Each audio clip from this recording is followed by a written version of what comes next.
सहारा scam क्या था हमने देखा, NSCL स्कैम क्या था, श्रद्धा चिट फंड स्कैम वाले क्या करके गए। एक और कंट्रोवर्सी में जो टॉपिक एवरग्रीन बन गया है, वोडाफोन इश्यू, तो उसका ये कैपिटल गेन्स टैक्स का मामला क्या है, ट्रांसफर प्राइसिंग इश्यू क्या है, और ये GARR वगैरह में क्या रिफॉर्म लाना चाहते हैं। सबसे पहले कैपिटल गेन्स टैक्स ये चीज क्या है? एक प्रकार का डायरेक्ट टैक्स है। डायरेक्ट टैक्स आप समझते हो कि आपकी इनकम या आपकी प्रॉपर्टी पे जो लगाया जाए उसको बोलते हैं डायरेक्ट टैक्स। तो ये कैपिटल गेन्स टैक्स कहां पे लगता है? आपके पास अगर कोई कैपिटल एसेट है, आप उसको बेचते हो, उस पे आपको प्रॉफिट होता है, तो उस प्रॉफिट पे आपको ये डायरेक्ट टैक्स लगता है। समझे आप? शर्त क्या है?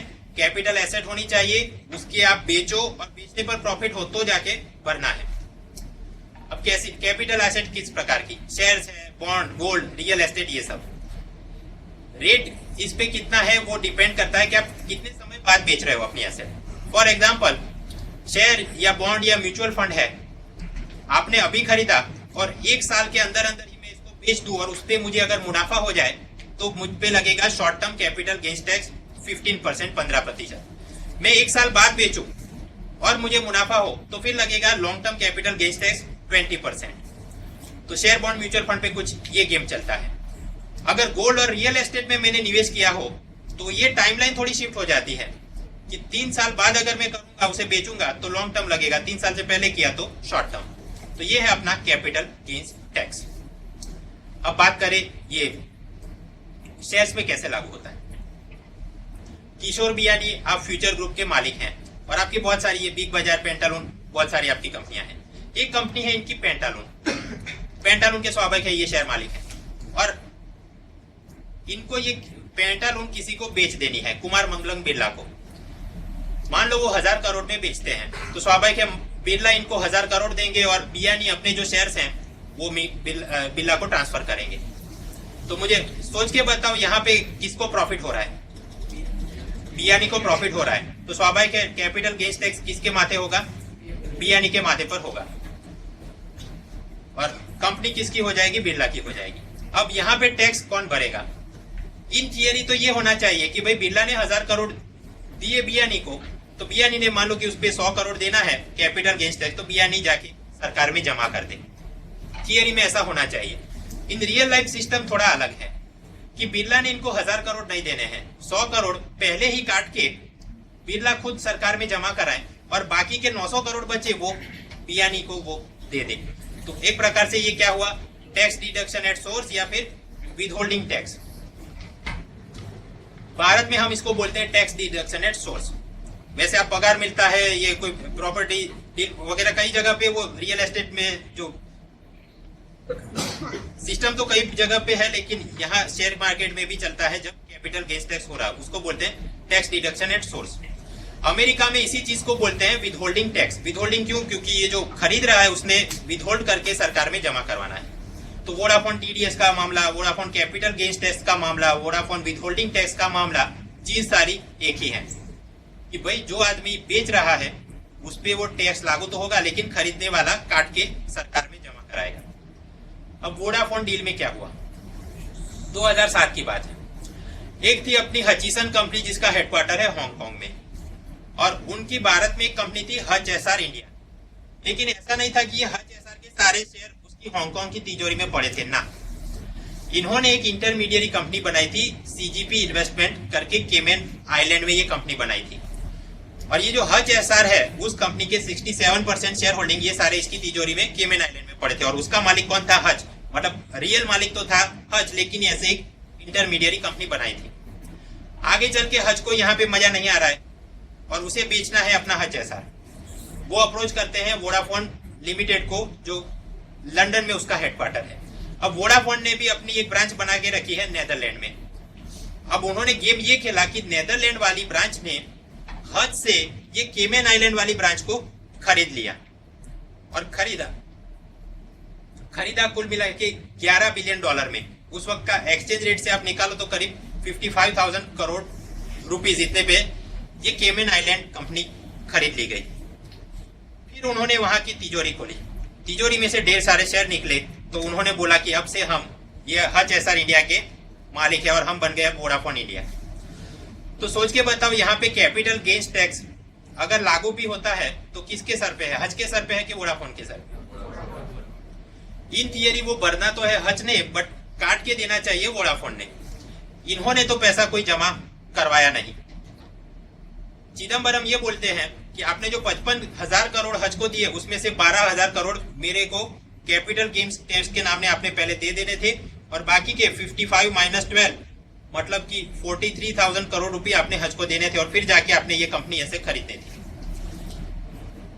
वोडाफोन का क्या कहना है कि यार आपकी बात तब लागू होगी जब मैं वोडाफोन के शेयर खरीदूं। मैंने तो इसके शेयर खरीदे नहीं, मैंने तो ये इंटरमीडियरी कंपनी खरीदी केमन आइलैंड से, और फिर अचानक से उसकी तिजोरी खोली और मेरे को वो मिल गया और मैं तो मालिक बन गया, मुझे तो कुछ पता ही नहीं साहब। बोला बनता है। चिदम्बरम का ये कहना है कि यार आपने 55,000 करोड़ में ये केमन आइलैंड की कंपनी खरीदी, तो ऐसा तो क्या खास था ये केमन आइलैंड की कंपनी में? वो कोई मोबाइल बना रहे थे, कोई टीवी फ्रिज का निर्माण कर रहे थे? नहीं, वो तो एक प्रकार की पोस्ट बॉक्स कंपनी थी। वहां जाओ तो केवल एक रूम और बस एड्रेस। तो ऐसी कंपनी का 55,000 करोड़ आपने कैसे वैल्यूएशन कर लिया? स्वाभाविक है इनको पहले से पता था कि भाई ये केमन आइलैंड कंपनी के पास ये हज एसआर के 67% शेयर है और वो हमने खरीदा है। तो जो भी वैल्यूएशन लगाया गया इस केमन आइलैंड कंपनी का, ओरिजिनली वो क्या है? वोडाफोन जो नीचे इंडिया वाली कंपनी खरीदे उसका वैल्यूएशन है। देयरफॉर आपने कोई भारत की एसेट खरीदी तो अपना जो टीडीएस कंसेप्ट के हिसाब से आपने वो पैसा मेरे को काट के देना था। स्वाभाविक है इनकम टैक्स डिपार्टमेंट नोटिस भेजेगा। तो पहले बॉम्बे हाईकोर्ट में मामला गया। बॉम्बे हाईकोर्ट ने बोला सरकार सही है, वोडाफोन गलत है, और वोडाफोन को बोला कि भाई आप 12,000 करोड़ कैपिटल गेन्स टैक्स जमा करवाओ। स्वाभाविक है वोडाफोन को मजा नहीं आएगा तो वो सुप्रीम कोर्ट में जाएंगे। सुप्रीम कोर्ट ने बोला कि सरकार गलत है और वोडाफोन ने ऐसा कोई पैसा जमा कराने की जरूरत नहीं है। क्यों? क्योंकि ये पूरा काम उनके अधिकार क्षेत्र से बाहर है। भारत की सरकार या भारत का आईटी डिपार्टमेंट तभी इनसे सीजीटी मांग सकता है अगर कोई इंडियन एसेट की खरीद बिक्री हुई हो। यहाँ पे तो कोई केमन आइलैंड की एसेट की खरीद बिक्री हुई है। Therefore, you cannot ask capital gains tax from this company. अब स्वाभाविक है सुप्रीम कोर्ट ने वोडाफोन की तरफ दिया तो सरकार को मजा नहीं आया। तो सरकार अब क्या करेगी? उस वक्त फाइनेंस मिनिस्टर थे Pranab Mukherjee. Income tax act के अंदर उन्होंने क्लैरिफिकेशन जारी किया। सुप्रीम कोर्ट ने बोला था कि इनकम टैक्स डिपार्टमेंट को ऐसी ओवरसीज ट्रेड परचेज के ऊपर कोई भी जुरिस्डिक्शन नहीं है। सरकार ने क्लैरिफिकेशन में ये बोला कि अगर आईटी डिपार्टमेंट चाहे तो ऐसी बाहर की कंपनियों की भी खरीद बिक्री पर टैक्स मांग सकता है, अगर ऐसी बाहर की कंपनी की वैल्यू भारत की किसी एसेट से डिराइव हुई हो। हमने देखा कि ये केमन आइलैंड की कंपनी के असल में वैल्यूएशन कहां से हुआ? भारतीय शेयरों के हिसाब से। तो ऐसे केसों में हम आपसे टैक्स मांग सकते हैं। और ये अभी के बाद नहीं, फ्रॉम रेट्रोस्पेक्टिव इफेक्ट कि ये आईटी एक्ट बना था उसके बाद 1962 से लेके आज तक जितनी कंपनियों ने जो भी 2 नंबर का काम किया है उन सब से हम नोटिस भेज के पैसा मांगेंगे। अब सवाल होता है कि ये इवेजन था कि अवॉइडेंस था? टैक्स इवेजन किसको बोलते हैं? जब आप अपनी इनकम या कोई ट्रांजैक्शन को सरकार से छुपाए, उसको रिकॉर्ड पे ना दिखाएं।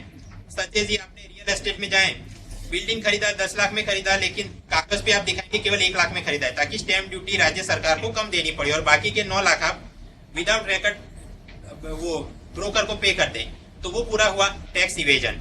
टैक्स इवेजन से जो मनी अनअकाउंटेड है उसको हम बोलते हैं ब्लैक मनी, और यहाँ पे आप पकड़ गए तो आपको जेल भी हो सकती है। उसके विपरीत ये टैक्स अवॉइडेंस क्या है? टैक्स अवॉइडेंस में जो भी करते हैं खुलेआम करते हैं। वोडाफोन ने कंपनी खरीदी है, स्वाभाविक है अपने शेयर होल्डर को वो पूरा ऑडिट रिपोर्ट दिखाएगा तो बोलेगा इतने रुपए में ये कंपनी हमने खरीदी थी। तो उसके ऑडिटर्स को पता होगा, चार्टर्ड अकाउंटेंट को पता होगा, नीचे शेयर होल्डर्स को पता होगा, मीडिया रिपोर्टिंग हो रही हो, सभी चीज पब्लिक की जानकारी में है। लेकिन लीगल लूप होल्स का इस्तेमाल करके ये लोग अपना टैक्स अवॉइड करते हैं। Therefore it is called tax avoidance. इस पे ब्लैक मनी ये जो जनरेट हुआ, क्या ये ब्लैक मनी है? कुछ लोग बोलते हैं हाँ, कुछ नहीं। क्या यहाँ पे जेल हो सकती है? वोडाफोन को तो नहीं हुई। क्यों? लूप होल के सहारे वो लोग निकल लिए। अब टैक्स इवेजन को पकड़ना हो तो पहले ही आईटी एक्ट वगैरह में स्ट्रिक्ट प्रोविजन है। टैक्स अवॉइडेंस बंद करवाना हो तो क्या करवाना चाहिए? सरकार कुछ नया लेके आई, जनरल एंटी अवॉइडेंस रूल। ये 2012 के बजट में प्रस्तुत किया गया। आप देखिए एंटी अवॉइडेंस, तो ये जो यहाँ पे लूप होल करके निकल रहे हैं उन सबको बंद करवाना है, इसलिए इसको बोला general anti avoidance rules, GAAR। ये बोला गया था कि 2014 से इसको लागू करेंगे। इनकम टैक्स डिपार्टमेंट के कमिश्नर टैक्स अवॉइडेंस के सभी केस में वो एक्शन ले पाएंगे। भारत के सिटीजन को भी नोटिस देंगे, एनआरआई को भी नोटिस देंगे, और ये केमेन आइलैंड वगैरह में जो फॉरेनर्स रहते हैं उनको भी वो नोटिस दे सकते हैं। इवन भारत के बाहर भी नोटिस दिया जा सकता है। इवन रेट्रोस्पेक्टिव इफेक्ट से भी ये लागू होगा 2014 से, लेकिन उससे पहले भी आपने 2 नंबर की कोई डील करके अवॉइड किया है टैक्स, तो IT commissioner he can send you notice. तो ये सारे स्ट्रिक्ट प्रोविजंस किए थे जीएआरआर में। अगर किसी भारत सरकार ने मॉरिशस वगैरह के साथ ये double taxation avoidance agreement DTAA इस प्रकार के ट्रीटी की है, तो भी आईटी कमिश्नर चाहे तो नोटिस भेज सकता है। स्वाभाविक है कॉर्पोरेट इसका विरोध करेंगे तो फिर सरकार ने एक कमेटी बनाई, शोम पैनल, पार्थ सारथी शोम क्या बोल के गए कि हाँ, ऐसे जनरल एंटी अवॉइडेंस रूल की तो आवश्यकता है, क्योंकि कनाडा और दूसरे विकसित देशों में भी उन्होंने ऐसे कानून बना के रखे हैं, लेकिन इसको केवल रेयर केस में ही इस्तेमाल करना चाहिए। रेयर केस किसको बोलेंगे? जब 3 करोड़ से ज्यादा कोई अवॉइड किया गया है और सरकार को ढेर सारा टैक्स बेनिफिट होने वाला है। रेवेन्यू शॉर्टफॉल फिलअप करने के लिए नहीं, मतलब समझे हम। सरकार पहले बजट में नंबर 1 जोड़ के रखा होता है कि भाई हमने टैक्स में इतनी अपने को आवक होगी और उसके सामने इतनी स्कीम सब्सिडी हम चलाएंगे, लेकिन इकोनॉमी अगर उतनी अच्छी प्रोग्रेस ना दिखाए तो इनडायरेक्ट टैक्स के अंदर सरकार को माल कम मिलेगा। तो ऐसे रेवेन्यू शॉर्टफॉल हो तो ऐसा नहीं कि भाई दांत कुरेज के अब पेट भरना है तो जाओ जितने कमिश्नर को बोलो कि जितनी अपनी पुरानी डील आप निकालो और जितना पैसा हो सके माल बटोर के लाओ। नहीं, रेट्रोस्पेक्टिव इफेक्ट से या इस प्रकार के रेवेन्यू शॉर्टफॉल फिलअप करने के लिए आप किसी को प्रताड़ित मत करना। और 2014 से नहीं, इसको 2016 से आप लागू करो। तो आगे चल के चिदम्बर ने अपने बोला कि हाँ 2016 से लागू करेंगे। फिर अपना 2014 का जो बजट आया, जेटली का फुल बजट, वहां पे उसने बोला नहीं था कब लागू करेंगे। फिर जयती नटराजन वगैरह, सॉरी अपने कॉमर्स मिनिस्टर जो है वो सब बोल रहे थे कि लागू करना है, बात खड्डे में चली गई। अब जो नया बजट आएगा 2015 में, तब पता चलेगा कि जीआर कब लागू करने वाले। अब आर्ग्यूमेंट्स, ये जो पूरा वोडाफोन का मसला चलता है तो हमेशा एक दिया जाता है कि भाई इससे फॉरेन इन्वेस्टमेंट प्रभावित होगा, भारत को फॉरेन इन्वेस्टमेंट नहीं मिलेगा वगैरह। तो कुछ लोग वोडाफोन के हक में बोलते हैं, कुछ लोग सरकार के हक में बोलते हैं। ये ग्रुप डिस्कशन, इंटरव्यू, इसके लिए कुछ अपने पॉइंट्स अपने पास होने चाहिए। सरकार तरफी पॉइंट्स कि ऐसे लोगों को बंद करने की आवश्यकता क्यों है। हमने देखा 12,000 करोड़ तो ये वोडाफोन वाले उड़ा के ले गए, लेकिन ये वोडाफोन अकेला नहीं था, बहुत सारे अन्य जायंट्स ने भी ये काम किया है। फॉर एग्जाम्पल, ये सनोफी अवंतीस एक फार्मास्यूटिकल कंपनी है, उसने भारत की एक शांता बायोटेक को खरीदा, लेकिन कैसे? फ्रांस की एक इंटरमीडिएट कंपनी बना के, तो उन्होंने भी अपना सीजीटी नहीं भरा। जनरल इलेक्ट्रिक, इन्होंने भारत का जेनपेक खरीदा। आदित्य बिरला और टाटा ये तो अपने हैं, लेकिन इन्होंने भी ये टैक्स ना भरना पड़े आइडिया।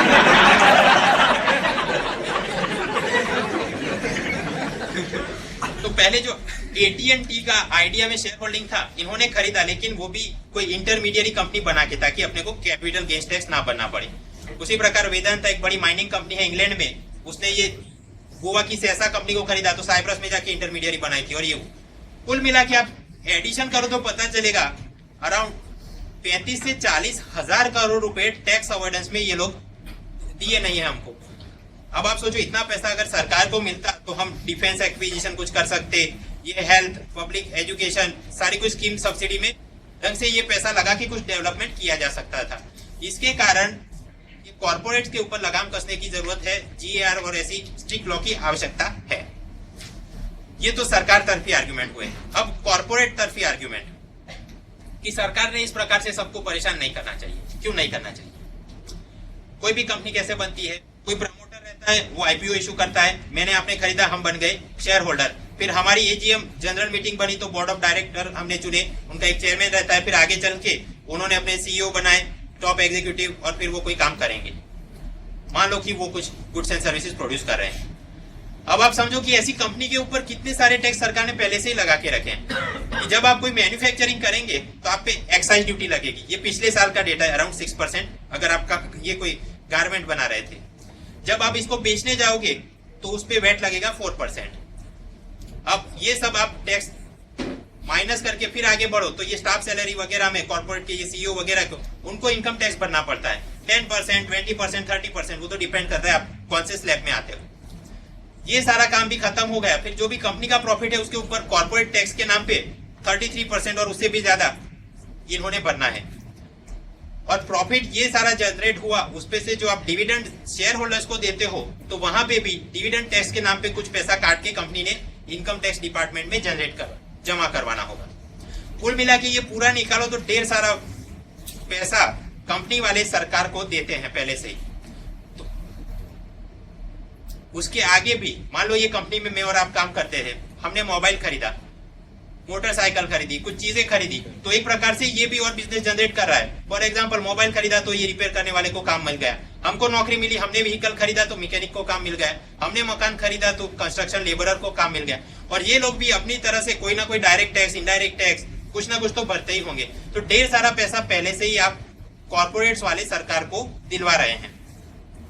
जहां तक ये आप रो रहे हैं कि 12,000 करोड़ हमको नहीं मिले, वोडाफोन ने अपना कैलकुलेशन दिखाया कि 2013 में ही मैंने आपको 6,000 करोड़ से ज्यादा टैक्स में दे दिए थे। अब 2014 डालो तो कुल मिला के 12,000 जो आप रो रहे हो उससे तो कई ज्यादा मैं आपको पे कर चुका हूं, और मैंने इनडायरेक्टली आपको कितना सारा यहाँ पे टैक्स दिलवाया। तो अभी और कितना आप खाना चाहते हो? ये मतलब कॉर्पोरेट और उनके तरफी जो भी इकोनॉमिस्ट अपने कॉलम वगैरह में लिखते हैं, उनका माइंडसेट ये है। पहला केस ये खत्म हुआ। दूसरा जो अभी चर्चा में चल रहा है, ट्रांसफर प्राइसिंग इशू, ये क्या है? वापस हम अपने बियानी और बिरला को याद करें। हमने देखा कि बियानी अपनी कंपनी के शेयर बिरला को बेच रहे थे और बिरला ने यहाँ पे कुछ पैसा बियानी को दिया, लेकिन सीजीटी के नाम पे इन्होंने टैक्स काट के सरकार को देना था और बचा पैसा बियानी को देना था। ये हमने समझा। लेकिन कुछ सीन ऐसे बनते हैं, एक ही बड़ी कंपनी की दो सब्सिडियरी कंपनी आपस में कुछ शेयर ट्रांसफर करें। फॉर एग्जाम्पल फ्यूचर ग्रुप है और इसके नीचे कंपनियां, इसकी बिग बाजार है, पेंटालून है। किसी कारण से मान लो बियानी ये बोले कि पेंटालून वाले आप अपने शेयर बिग बाजार को बेच दो, और ये शेयर बेचो आप 1,000 करोड़ में। स्वाभाविक है यहाँ पे भी टीडीएस कंसेप्ट तो लागू पड़ेगा, वोट विथ होल्डिंग कंसेप्ट लागू पड़ेगा। मान लो पेंटालून को इस पे मुनाफा हो रहा है, तो कैपिटल गेन्स टैक्स के नाम पे इन लोगों ने काट के बिग बाजार वालों ने ही कुछ पैसा सरकार ने देना है, सरकार को देना है। 1,000 करोड़ की डील थी और मान लो कि सीजीटी बनना था 100 करोड़, तो पहले बिग बाजार वाले 100 करोड़ सरकार को देंगे और बाकी के 900 करोड़ पेंटालून में ट्रांसफर होंगे।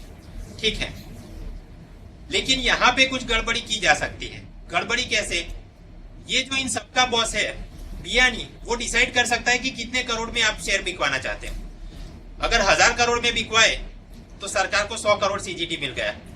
पर मान लो ये जानबूझ के अपनी ही शेयर को सस्ते दामों में बिकवाए 90 करोड़ में ही, तो 100 करोड़ में ही बिकवाए तो क्या होगा? सरकार को केवल 10 करोड़ गए और सामने 90 करोड़, और बाकी आगे चल के ये वाले जो शेयर्स जिसकी ओरिजिनल दाम था 1,000 करोड़, वो किसी और तीसरी पार्टी को लेटर ऑन डेट में बेच दिए जाएं। तो इस प्रकार से जब एक बड़ी कंपनी अपनी सब्सिडियरी कंपनी के शेयर ट्रांसफर कराता है और शेयर का उस वक्त जानबूझ के अंडर वैल्यूएशन किया जाता है to avoid the capital gains tax, तो वो पूरा इशू बन जाता है ट्रांसफर प्राइसिंग का इशू।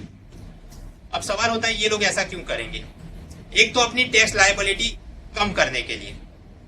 टैक्स लायबिलिटी कम कैसे? मैं अपना मान लो कोई दुकान चला रहा हूं और मेरी फिर आ रही है ढेर सारी 30 लाख की मेरी प्रॉफिट है। फिर मैं क्या करूंगा? अपने फादर को, अपने भाई को, इनको भी मैं एम्प्लॉय बना दूंगा और कुछ पैसा उनके ट्रांसफर कर दूंगा, क्योंकि हमको पता है 2 लाख से कम आप कमाते हो तो आपने इनकम टैक्स भरना नहीं। तो इस प्रकार से मैं धीरे धीरे डिस्ट्रीब्यूट करके अपनी टैक्स लायबिलिटी कम करवाता हूँ। कंपनी वाले भी यही करते हैं। नेदरलैंड की कंपनी हो तो मॉरिशस उसका शेयर्स वाले ट्रांसफर करवा दिए, ओनरशिप करवा दी। कई बार चेन ऑफ कमांड को रिप्लेस करने के लिए, वो यहाँ के सीईओ ठीक नहीं है तो सारे शेयर वहां पे ट्रांसफर करो, तो वो मॉरिशस वाले लोग अब काम देखेंगे। ये सारे काम चलते हैं। अब हम वापस आए कि ये वोडाफोन ट्रांसफर प्राइसिंग इशू क्या है। वोडाफोन का हेडक्वार्टर है लंदन में, एक उनकी शाखा है नेदरलैंड्स में, और ये नेदरलैंड्स वालों की पुणे के अंदर एक business processing outsourcing call centre BPO type की एक ऑफिस थी, वोडाफोन बीपीओ। काम इन्होंने ये किया सबसे पहले कि ये जो भारत में इनका ये कॉल सेंटर था, उसके शेयर्स उन्होंने ट्रांसफर कराए अपनी ही मॉरिशस की कंपनी को। मॉरिशस की कंपनी को ट्रांसफर कराए 1300 करोड़ रुपए में। अब स्वाभाविक है मुनाफा जो भी हुआ होगा इस तरफ वाले लोगों को हुआ होगा, but in the concept of capital gains tax हमने देखा कि जो खरीद रहा है उसने ही काट के कुछ पैसा सरकार में जमा कराना है। तो मॉरिशस वालों ने काट के पैसा कुछ 250 करोड़ रुपए चिदम्बरम को 2009-10 में जमा करवाए थे। ये जो शेयर ट्रांसफर हुआ उस पर चिदम्बरम का ये बोलना है कि भाई हाँ आपने कैपिटल गेन्स टैक्स भरा तो सही, लेकिन आपने जो ये शेयर बिकवाए थे उसकी मार्केट प्राइस था, यहाँ पे हमने देखा 1300 करोड़ नहीं थे, जो असल में रियल मार्केट वैल्यू था उसका 8500 करोड़, और उसके ऊपर आपने जो मुझे स्वाभाविक है 250 करोड़ से तो ज्यादा ही कैपिटल गेन्स टैक्स देना था, और अब तक जो आपने नहीं दिया तो पेनल्टी और इंटरेस्ट ये सब चढ़ा के आपको जो देना है 3200 करोड़ आप मुझे दो, ये उनको नोटिस दिया गया। आगे चल के इसमें 2014 के अक्टूबर महीने में बॉम्बे हाईकोर्ट ने बोला कि नहीं, ये भी आप इस प्रकार से नोटिस नहीं दे सकते, ये मैटर नहीं बनता है ट्रांसफर प्राइसिंग का। स्वाभाविक है सरकार को मजा नहीं आया होगा, तो सरकार उस वक्त जो सोच रही थी कि हम आगे बढ़ के सुप्रीम कोर्ट में अपील करें। पैरेलल टू दैट ये रॉयल डच सेल कंपनी वालों ने भी ऐसा ही अंडर प्राइसिंग करके अपनी एक सब्सिडियरी को शेयर बिकवा दिए थे और कैपिटल गेन्स टैक्स जितना भरना है उससे कम भरा था, वो 18,000 करोड़ का मामला था। जनवरी 2014 में मोदी सरकार की कैबिनेट ने ये सोचा, भले हम बॉम्बे हाईकोर्ट में हार गए लेकिन अब वोडाफोन के खिलाफ इस केस में हम सुप्रीम कोर्ट में अपील नहीं करेंगे, तो मतलब कि मैटर को हम यहाँ पे खत्म करते हैं, ट्रांसफर प्राइसिंग का हमने और टैक्स हम नहीं मांगेंगे आपसे। ऐसा क्यों किया गया? जो पूरा एक माहौल चल रहा था कि टैक्स टेररिज्म चल रहा है, कि आईटी डिपार्टमेंट के अफसर ढूंढते हैं कंपनी वालों की, लाओ कितना माल ला सकते हो, वो उसके कारण जो फॉरेन इन्वेस्टमेंट में कमी आई थी, कॉर्पोरेट्स वाले जो कंप्लेन कर रहे थे कि आपकी जो टैक्स पॉलिसी वो हमारे हित में नहीं है, वो सारी मैटर खत्म हो जाए, इन्वेस्टर्स का कॉन्फिडेंस बूस्ट हो, और मोदी जो अपना ये शुरू करे मेक इन इंडिया की फॉरेन कंपनी वाले भारत में प्लांट लगाए और मैन्युफैक्चरिंग करे, तो उसके लिए पहले जो माहौल खड़ा करना है, तो ये धीरे धीरे इसका एक ये पीआर कैंपेन भी आप समझ सकते हो, ताकि वो कंपनी वाले उनको भरोसा बैठे कि हम फिर नोटिस नहीं लगाएंगे और हम यहाँ पे आके बिजनेस शुरू करें। वापस थोड़ा जूम आउट कर ले। वोडाफोन 2 केस में फंसा हुआ था। एक तो हमने देखा वो कैपिटल गेन्स टैक्स, कब कि वो हद से वो केमन आइलैंड की कंपनी को खरीदा और वहां पे वो पैसा नहीं भरा था, कैपिटल गेन्स टैक्स नहीं भरा था। सुप्रीम कोर्ट ने उस केस में बोल दिया कि ये मैटर अपने भारत के इनकम टैक्स डिपार्टमेंट के अधिकार क्षेत्र से बाहर है, तो वोडाफोन वाले सुप्रीम कोर्ट में जीत गए थे। लेकिन प्रणब ने क्लैरिफिकेशन ये बोला कि नहीं, ये तो हमारे अधिकार क्षेत्र में आएगा और हम रेट्रोस्पेक्टिव आपको नोटिस भिजवाएंगे। वोडाफोन को मजा नहीं आया था, तो उन्होंने Netherland bilateral investment treaty BIT उसके अंतर्गत एक नोटिस सरकार को भेजा था, जो अभी माल चल रहा है। तो ये CGT का एक मैटर पैरेलल, वहां पे अभी किस्सा खत्म नहीं हुआ, वो कुछ ना कुछ जारी है। ट्रांसफर प्राइसिंग में हमने देखा कि वोडाफोन ने अपने पुणे का एक कॉल सेंटर उसके शेयर्स ट्रांसफर कराए मॉरिशियस कंपनी को, लेकिन जानबूझ के शेयर का अंडर वैल्यूएशन करवाया ताकि CGT कम भरना पड़े, और वहां पे बॉम्बे हाईकोर्ट ने बोला कि नहीं, वोडाफोन के हक में हम ये वर्डिंग देते हैं, सरकार गलत है, और सरकार ने, मोदी सरकार ने ये अब तय किया है कि इसको हम अब सुप्रीम कोर्ट में परस्यू नहीं करेंगे। तो ये कुछ करंट में चल रहा है। ठीक है, थियरी में इससे, क्योंकि सीसेट के अंदर तो ज्यादातर पूछे जाते हैं सवाल प्रिंसिपल थियरी में, तो कैसा सवाल निकल सकता है? आपके सामने कुछ स्टेटमेंट आएंगे, आपको पकड़ना है कि इनमें से गलत स्टेटमेंट क्या है।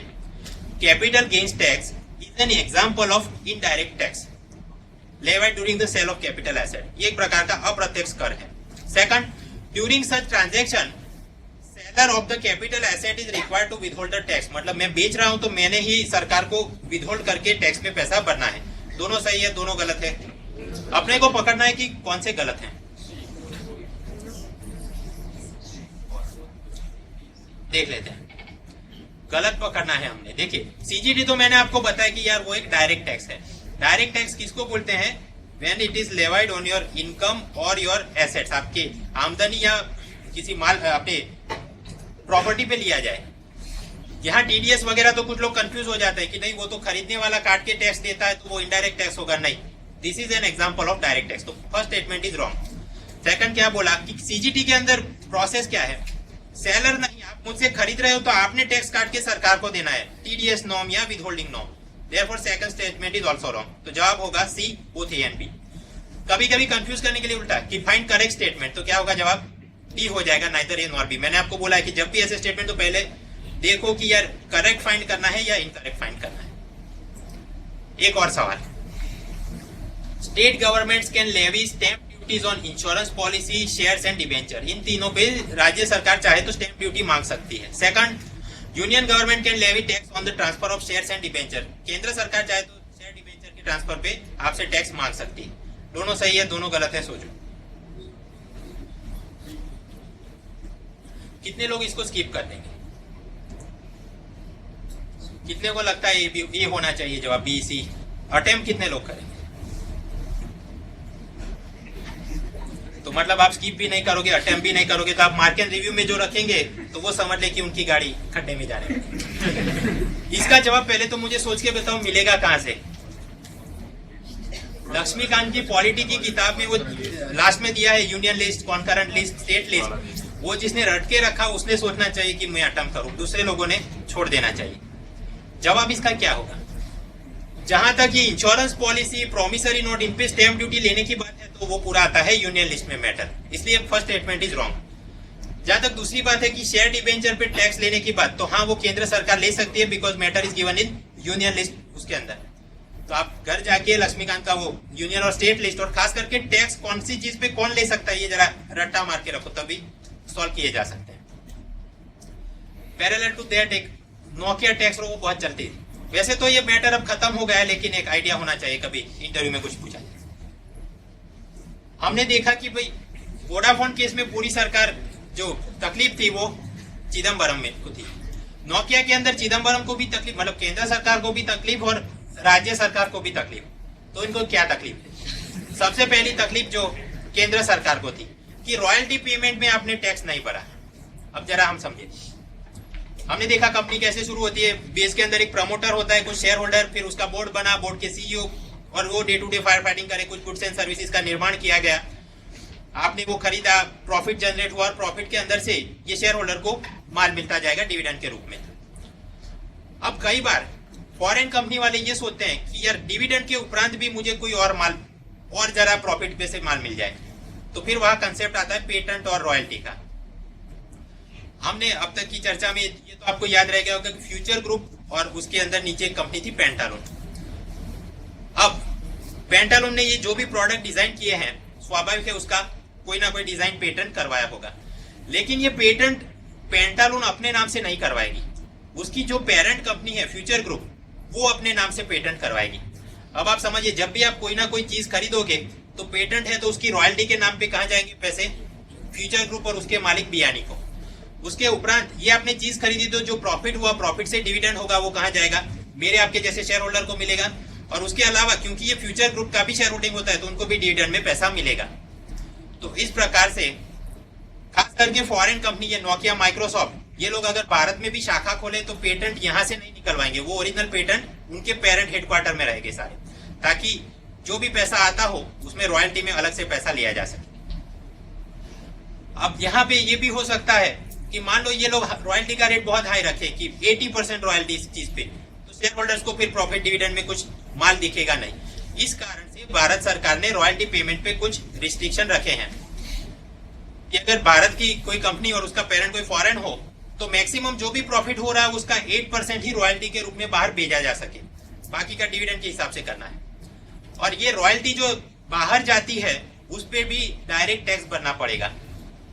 अगर मान लो कोई कंपनी, पेरेंट कंपनी ऐसे देश में है जहां भारत ने डबल टैक्सेशन अवॉइडेंस अग्रीमेंट करवाया है, फॉर एग्जांपल फिनलैंड है और वहां पे नोकिया का हेडक्वार्टर है, तो यहाँ से ट्रांसफर होती है रॉयल्टी, तो वहां पे टैक्स देना पड़ेगा, 10% भारत सरकार को टैक्स मिलेगा।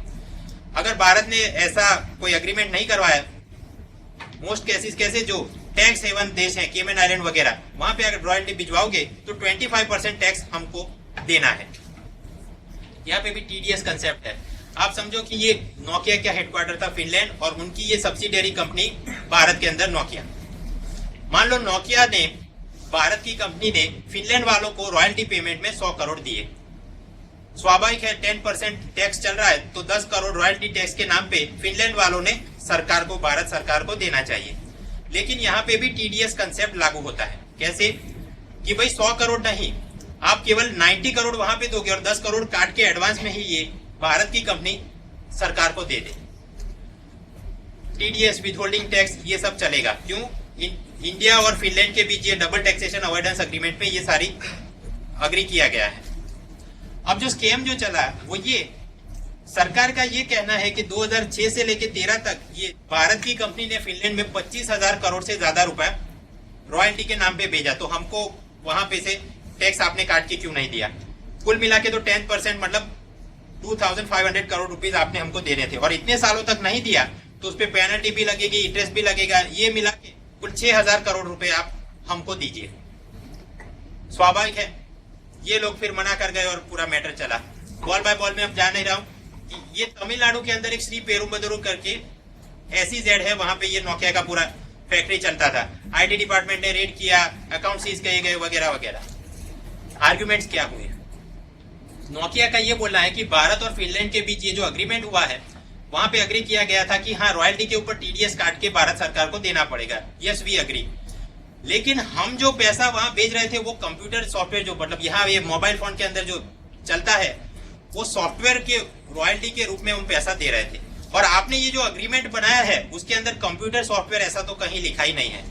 तो इस कारण ये कंप्यूटर सॉफ्टवेयर हमारे लिए तो एक रॉ मटेरियल बन गया और उसके लिए हमने जो भी पैसा भेजा आप उसके ऊपर रॉयल्टी टैक्स हमसे मांग नहीं सकते हो।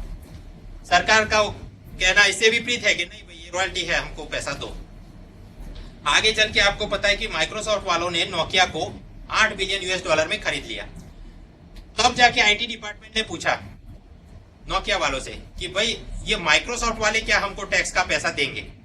नोकिया वालों ने हाथ खड़े कर दिए। वो जो युधिष्ठिर बोल के गए नरो वा कुंजरो मुझे पता नहीं। इस कारण से फिर सरकार ने उसकी वो रेड मारी गई और बैंक अकाउंट सीज कर दिए, वो पूरा मैटर चला। नोकिया की स्ट्रेटेजी क्या रही? वर्स्ट केस सिनेरियो ये हो सकता है कि IT डिपार्टमेंट वाले इनकी फैक्ट्री जब्त कर ले और उसकी नीलामी की जाए। नीलामी करोगे तो भी हाथ में आएगा हार्डली 2500 करोड़। भरना कितना है? 6000 करोड़ से ज्यादा। तो मतलब सॉल्यूशन क्या हुआ? कुछ भी नहीं भरना है। आप हाई कोर्ट सुप्रीम कोर्ट के अंदर केस करते रहो, तारीख पे तारीख चलने दो। जिस दिन हार जाएंगे तो बस होने के लिए ये कंपनी है फैक्ट्री, लेकिन नुकसान अपना बड़ा बच जाएगा। सेकंड थिंग, जब नोकिया ने अपनी पूरी कंपनी माइक्रोसॉफ्ट को बेची तो उस डील के अंदर सिलेक्टिवली मेंशन किया गया कि ये नोकिया की चेन्नई वाला प्लांट है वो इससे हमने बाहर रखा है। It is not part of the deal. उस समय के लिए ये नोकिया की चेन्नई फैक्ट्री में हम काम करेंगे, मोबाइल सेट बनाएंगे, लेकिन वो माइक्रोसॉफ्ट को कॉन्ट्रैक्ट के रूप में हम सप्लाई करेंगे। और वो वाला काम भी 2014 के नवंबर से उन्होंने फैक्ट्री बंद करवा दी। जो 7000 से ज्यादा स्टाफ था उन सबको VRS दे दिया गया, थोड़ी एंटरप्रेन्योरशिप स्किल डेवलपमेंट देके उन सबको भी हटा दिया है। और अब तो बस मैटर तारीख पे तारीख कुछ ना कुछ चल रहा है। बस के सिनेरियो क्या होगा? ये लोग हार जाएंगे और फैक्ट्री की नीलामी हो जाएगी। तो ये जो नोकिया टैक्स रॉ में केंद्र सरकार को क्या तकलीफ थी, अब राज्य सरकार को क्या तकलीफ है? हमने देखा नोकिया फैक्ट्री कहाँ है? तमिलनाडु के श्री पेरुम्बदूर SEZ में है। SEZ का काम आप समझते हैं कि वो कुछ प्रोड्यूस तो करता है लेकिन बाहर एक्सपोर्ट करने के लिए। तो यहाँ पे केंद्र सरकार रॉयल्टी टैक्स मांग सकती है। हाँ, आगे चल के कॉर्पोरेट टैक्स जब टाइमलाइन फ्री टाइम खत्म हो जाए तो वो भी मांग सकते हैं। लेकिन इनको एक्सपोर्ट में बढ़ावा देने के लिए केंद्र सरकार ने एक्सपोर्ट ड्यूटी केवल रखी है 1% और एक्साइज ड्यूटी 0%, ताकि ये लोग और हैंडसेट मैन्युफैक्चर करके बाहर बेच सके।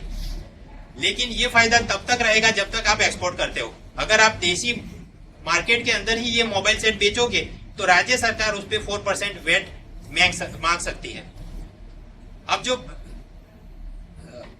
तमिलनाडु सरकार का ये बोलना है कि आपने ये जितने मोबाइल हैंडसेट बनाए थे वो एक्सपोर्ट नहीं किए हैं, कुछ यहाँ लोकल मार्केट में ही बेच दिए थे, तो हमको वेट का पैसा आपने नहीं दिया, एक्सपोर्ट प्रूफ आपने नहीं दिखाया, तो बस उसका पूरा तारीख पे तारीख चल रहा है। आफ्टर थॉट्स जरा जूम आउट करके बाहर आ जाए। फिजल इंपेरियलिज्म चीज क्या है और ये डबल टैक्सेशन अग्रीमेंट के अंदर ये क्यों गपले हो रहे हैं? फिजल इंपीरियलिज्म ये टर्म समझे हम। प्रथम विश्व युद्ध के बाद लीग ऑफ नेशंस बना। लीग ऑफ नेशन बना तो इन लोगों ने भी ये टैक्सेशन रिलेटेड कुछ गाइडलाइंस दी थी। उस वक्त भी क्या था, ईस्ट इंडिया कंपनी और सारे ब्रिटेन में बैठे थे और उनकी भारत के अंदर सारी सब्सिडियरी थी। अब ये सब्सिडियरी को जो भी प्रॉफिट हो तो उसके ऊपर भारत की ये जो इनकी कॉलोनियल गवर्नमेंट थी उनको टैक्स भरना है, उनको टैक्स जमा करवाना है। और बाकी का सारा पैसा जो डिविडेंड के नाम पे, रॉयल्टी के नाम पे, इंटरेस्ट पेमेंट के नाम पे, ये सारा बेच देना है लंदन के अंदर। और लंदन के अंदर अगर फिर ब्रिटेन सरकार को चाहे तो वो वहां पे टैक्स मांग सकते हैं। भारत सरकार का उस पे कोई हक बनता नहीं है। मतलब ये सारे जो रेसिडियल प्रॉफिट होते हैं पेरेंट कंपनी के डिविडेंड के नाम पे, रॉयल्टी के नाम पे, लोन दिया हो तो उसके इंटरेस्ट पेमेंट के नाम पे, ये सारे रेसिडुअल प्रॉफिट पे सोर्स कंट्री का हक नहीं रहता है। तो उसके बाद चल के जितनी भी इंटरनेशनल इंस्टीट्यूशन बने वो लोग भी कहीं ना कहीं अनकॉन्शियसली भी इसी प्रिंसिपल को बना के चलते हैं। अब फास्ट फॉरवर्ड आके आज की तारीख में आप किसी सरकार के साथ टैक्स अग्रीमेंट करेंगे तो कैसे करेंगे? टैक्स अग्रीमेंट ऐसे जो भी होते हैं, डबल टैक्सेशन अवॉइडेंस अग्रीमेंट, दो टाइप के रहते हैं। एक होता है उसे बोलते हैं सोर्स मॉडल पे। सोर्स में ये कि जिस देश में से पैसा सोर्स होके बाहर जा रहा है उस देश की सरकार सारा पैसा टैक्स उस पे मांग सकती है। तो मान लो वोडाफोन वाले अगर 100 करोड़ बाहर भेज रहे हैं और टैक्स कोई लेना है तो 10 करोड़ वोडाफोन वालों ने भारत में ही काट के इनको दे देना है और 90 करोड़ नेदरलैंड वालों को मिलेंगे। ऐसे अग्रीमेंट्स को बोलते हैं double taxation avoidance agreement at source model. और उससे विपरीत कोई होते हैं डेस्टिनेशन मॉडल वाले। यहाँ पे बात ये होती है कि भाई भारत से कोई पेमेंट बाहर जा रहा है तो उस पर भारत सरकार टैक्स नहीं मांगेगी। जो जहां पे डेस्टिनेशन में जा रहा है, नेदरलैंड में पैसा जा रहा है, तो वहां की सरकार उस पर टैक्स लेगी और बाकी पैसा कंपनी को जाएगा। अब स्वाभाविक है जो भी डेवलप कंट्री है उनको कहां पे मजा आएगा? डेस्टिनेशन मॉडल पे। और हमारे जैसे जो थर्ड वर्ल्ड कंट्री है उनको क्या चाहिए? Source model. तो एक तो बहुत सारे लोगों के साथ अपने अग्रीमेंट परपेचुअली की डिस्कशन हो रहा है, ईयू के साथ कुछ कर रहे हैं और बात नहीं जम रही। यहाँ पे वहाँ क्यों बात नहीं जमती? उनको मजा इसमें आता है कि डेस्टिनेशन कराओ, हमें मजा है सोर्स में, तो बस वो राउंड पे राउंड मीटिंग चलती जाती है। और ऐसा करने में कई बार जो अग्रीमेंट बनते हुए हैं तो कुछ लूप होल्स बीच में रह जाते हैं कि कंप्यूटर सॉफ्टवेयर आप लिखना भूल गए तो फिर ये नोकिया वालों हाथ खड़े कर दिए कि हम आपको रॉयल्टी टैक्स में पैसा नहीं देंगे। तो जो इंपीरियलिज्म तो आपने समझा था कि वो जो कॉलोनियल पावर्स जो थे हमारे यहाँ आके शोषण करते थे। ये जो इन द लेटेस्ट एरा जो चल रहा है इसको कुछ इकोनॉमिस्ट बोलते हैं फीजल इंपीरियलिज्म। इंपीरियलिज्म की एक जो बड़ी बात ये रहती थी कि रॉ मटेरियल या पैसा यहाँ से थर्ड वर्ल्ड से उन बड़े देशों में चला जाता था। आप यहाँ पे भी देखिए कि फीजल इंपीरियलिज्म के नाम पे या टैक्स अवॉइडेंस के नाम पे जो पैसा हमको मिलना चाहिए वो सारे डेवलप कंट्री वाले खुद ले जाते हैं। तो ये नवीन जो चल रहा है इसको बोलते हैं फीजल इंपीरियलिज्म। अब फीजल इंपीरियलिज्म जब अगर ऐसे में या कुछ पूछा जाए मुख्य परीक्षा में तो इसके आसपास आप पॉइंट बना के लिखिएगा।